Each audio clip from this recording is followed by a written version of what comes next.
everyone pretty much posts their reviews at the same time and the same day. And this is because of review embargoes, or what folks commonly refer to as NDAs. Not necessarily the same thing, but the same general idea behind each. So today for the Sunday topic, we will be explaining what a review embargo is and why, for the most part, it's something that we actually like in the media. The very basics of it: a review embargo is a statement, official or otherwise, and an agreement between the media outlet and the manufacturer that says you will not release information on this product that you have obtained under these conditions until this specific date and time. August 8th, 9 a.m. Eastern would normally be an example of an embargo. So for an example, a product under embargo would be something like, I've been informed I'm not allowed to show that yet. Before we get into this discussion, this is brought to you by our Patreon backers at patreon.com/gamersnexus.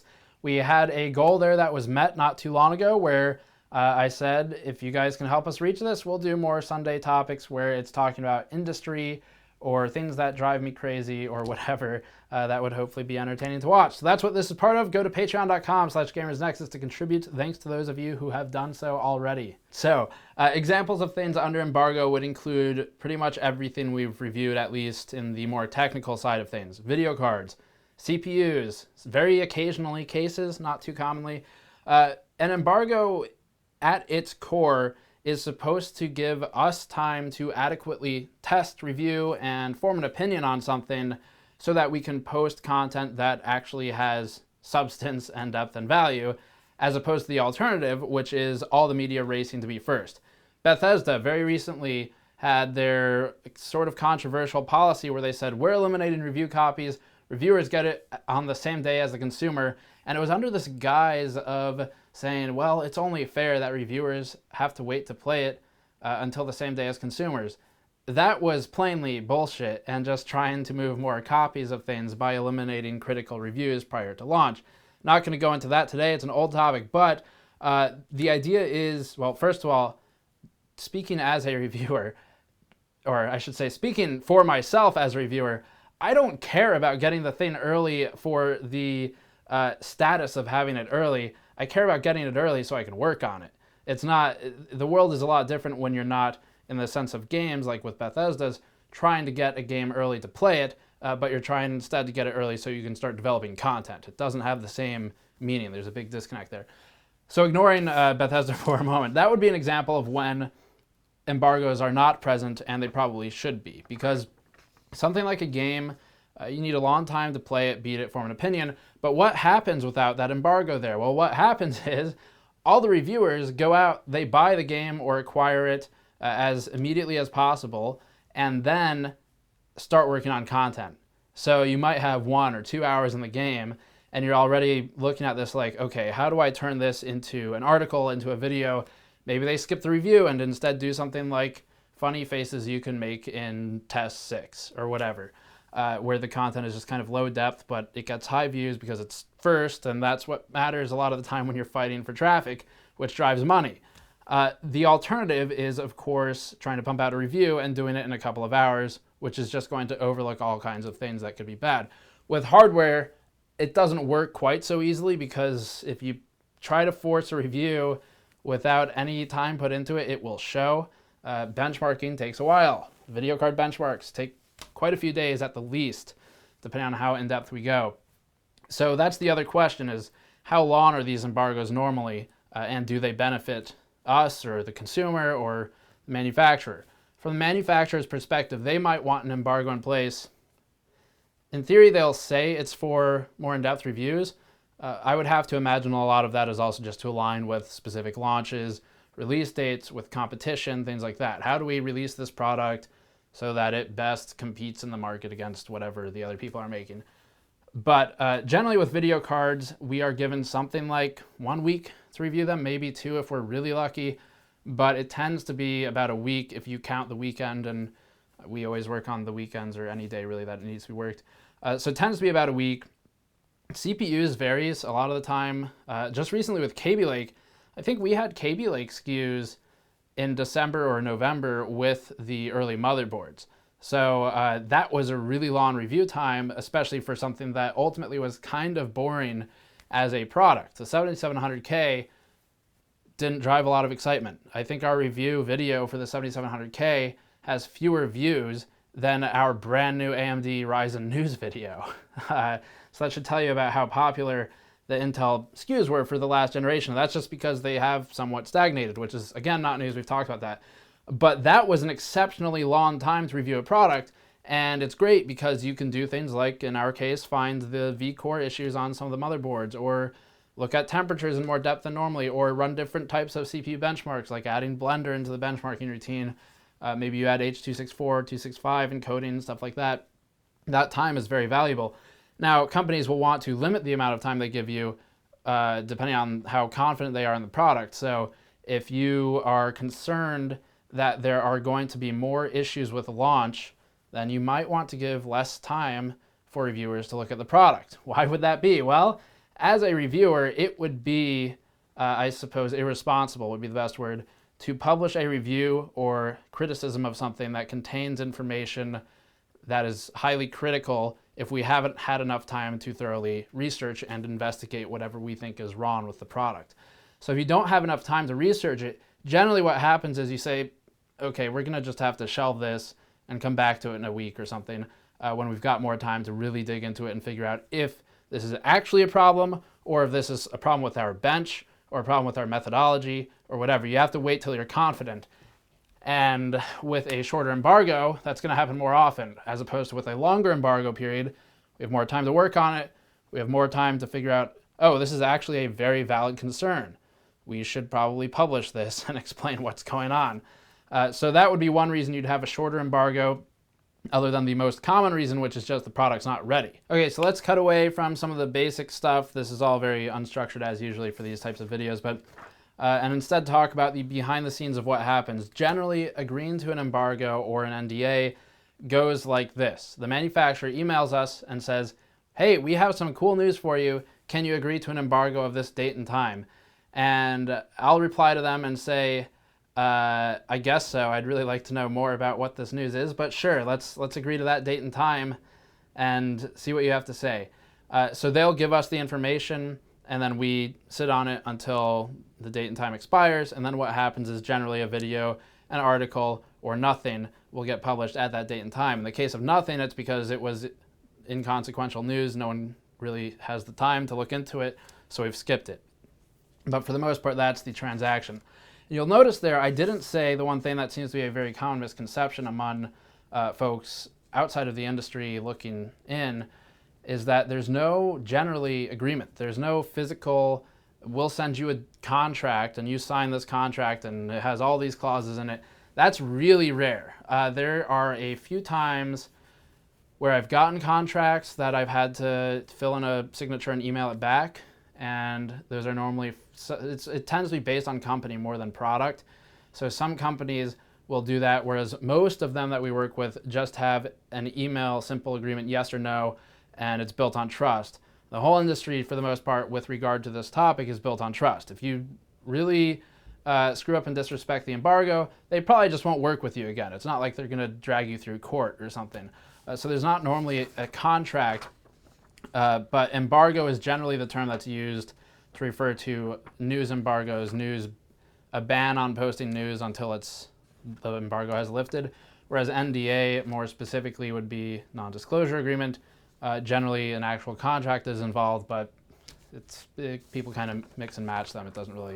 There's no really specific difference between them. So that's mostly semantics, but yeah, generally the process is they ask us to hold the news and we do. Now there are times when I'll say no. For example, I've been asked to sign backdated embargoes before NDAs, where someone will want to talk to us about a product and they filled in the date and it goes back in time, which is absolutely not okay, because there's a good chance we've seen the product or talked about it or whatever, maybe visited a factory and saw one and it's in the background of a photo somewhere. I'm not going to agree to that, because who knows what we've already done in the last few months. So backdated things I definitely don't agree to. There are other times where maybe we've already acquired the information elsewhere and I don't need their primary source of information. In that case, I might not agree either, if I feel like it would be more beneficial to use our source to go ahead and publish what we have, as opposed to potentially limiting myself to what I can say based on whatever this embargoed information is, which is very often not that technical unless it's really that you've gotten fortunate enough to talk to an engineer or someone. But, or it's a review as opposed to news. Here's another good topic about this I was thinking about is what happens if you break an embargo. There are two types of breaking an NDA or an embargo. One is unintentional and the other one is intentional. Both of them happen. I think intentional probably happens a whole lot more. And there are plenty of sites out there that post leaks and information that a lot of the time, believe it or not, we've already seen, but we can't comment on or talk about because we're under an embargo or an NDA, and that site might not be. They've obtained the information some other way, almost definitely not directly through the company. They're not breaking an embargo or an NDA. They're probably in no legal trouble. They're just posting a leak that they've obtained externally. And that sucks because we're not allowed to comment on it or talk about it while all these thousands or millions of people are reading about this item, this news item, before the embargo has lifted. And so we're sitting here with weeks of work into something sometimes, looking at sites post things way in advance, and you could imagine that would be pretty frustrating because like we're putting hundreds of hours into this in some cases, again, the longer embargoes, or dozens in the very easiest cases. And every time an article goes up that breaks embargo, you're basically losing money because you're losing the potential to gain traffic because as a news topic ages, it loses views very rapidly. The longer a news item is, a news item generally dies in about a day. That's kind of when people stop caring. So to see embargoes broken by sites that are less scrupulous or don't provide actual testing of their own and just are leaking things is very frustrating. And people in media, we all do talk to each other and generally agree that those sites are not fun to work in the industry with. But nothing happens to them because they've never agreed to an embargo or an NDA. So they're just getting their info separately. There's really nothing you can do to stop it. But what about if you intentionally break an embargo and you actually were under one? Well, generally, hopefully you've got a damn good reason to do it. But secondly, of course, derision from peers and potentially being at least temporarily blacklisted by the company where they might not work with that media outlet again for ever or for a certain amount of time. Just depends on how much the company thinks they should be punished for it. What about unintentionally? I've done that once in recent history that I can remember, and I know we've certainly seen it plenty of times. So the company that makes Mirage, Torn Banner Studios, they made Chivalry previously. We were at PAX maybe a year or two ago, or GDC. I think we were at GDC, and they had a review embargo a news embargo set for the next day at, I don't know, I think 12 p.m. or something. And this was a very simple thing of my system was set in Eastern time zone. We worked on the content really late until 3 a.m. or something, and we were waiting to post it, went and scheduled it on Eastern time zone, so it popped up 3 hours ahead of when the embargo lifted. No big deal. They emailed us pretty immediately. Of course, they see that thing and they're like, hey, embargo, what's going on? I was like, oh, sorry. So, you know, if you catch it early enough, you just set it back to private and publish it later, or you apologize, explain it, and move on. No one really cares if it's not of malicious intent. Now, of course, it's not a great thing to do regularly, but a one-off, you're not going to really get in a whole bunch of trouble, especially if you are going to work with them to either hide the content until embargo time, or if it's only an hour away or whatever, just apologize and kind of move on. So it definitely happens. Now, it doesn't happen a whole lot, at least not for us. I know that recently for the EVGA ICX coverage, Paul and Jay and I were making fun of Kyle because he accidentally released his ICX video a day in advance, the right time, just the wrong day, and he immediately hit it, no big deal. Jacob from EVGA called him and was like, hey, your review's online. Kyle was like, oops, I'll set that to private.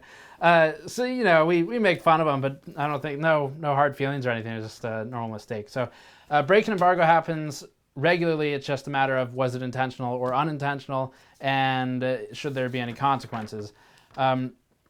That covers most of the basics. In general, kind of recapping, embargoes are good when they give us time to properly evaluate something, benchmark it, and form an opinion, as opposed to racing to be first, which is absolutely what would happen without an embargo. And that is because being first matters if you are not all going to be timed releases. Now, when everything comes out at the same time, I've seen a few comments that are occasionally like, all the same information was just released by all the YouTubers and all the tech reviewers. Why? This is boring. Now I have to watch the same information from all these videos. So hopefully an embargo gives everyone enough time to actually develop some unique angle to their story. For example, our ICX coverage was very heavy in the thermals and talking about how the thermistors worked and how the power design was laid out. So that gave us a bit of a unique angle. Other folks had their unique angles where they did different types of testing on it. So hopefully an embargo gives enough time to have at least one of those gems in there.